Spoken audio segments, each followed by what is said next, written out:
Adolescent పిల్లలకి మెయిన్గా 8-9 తరగతుల పిల్లలకి చేసినప్పుడు వాళ్ళు చాలా గొప్ప మార్పులు కూడా వస్తాయి. ఇక నాలుగోది వాళ్ళ సెల్ఫ్ ఇండస్ట్రీ, స్వయం కృషికి. ఇవన్నీ ఎందుకు వస్తాయంటే ముందు ఆ పిల్లల యొక్క యాటిట్యూడ్ మారకుండా బిహేవియర్ మారదు. యాటిట్యూడ్ మారాలంటే ముందు అసలు టీచర్స్ యొక్క యాటిట్యూడే మారాలి. To educate hour cells.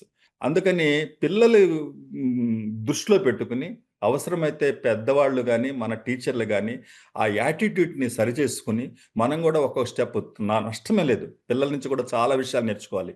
పిల్లల్ని ఆత్మీయంగా ఒక బోధన చెప్పటము, మనకి ఎంత తెలిస్తే అంతవరకు, తెలియకపోతే తెలియదు, తెల్లారి కనుక్కొచ్చి మనం చెప్పొచ్చు. మనకు అన్ని ఎవరికి అన్ని తెలుసుంటేనే కాదు, ఒక్కొక్కళ్ళు ఒక్కో దాంట్లో చాలా గొప్పగా ఉంటారు, ఒక్కొక్కసారి తెలియకపోవచ్చు కూడా చాలా విషయాలు. అందువల్ల మనకు తెలిసిందే వాళ్ళ మీద రుద్దాలి అనేది ఎక్కువగా నడుస్తుంది, అది తప్పదు.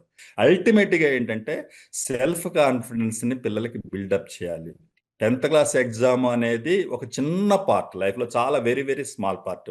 ఒకసారి ఫెయిల్ అయిపోయినా తప్పేమీ లేదు. ప్రమిళ థాపర్ అన్నట్టు మొక్క సజీవంగా ఎదిగే విధంగా మనం ఏంటంటే చీడపీడల నుంచి తప్పించి నీళ్లు పోసి అది స్వేచ్ఛగా ఎదగాలి.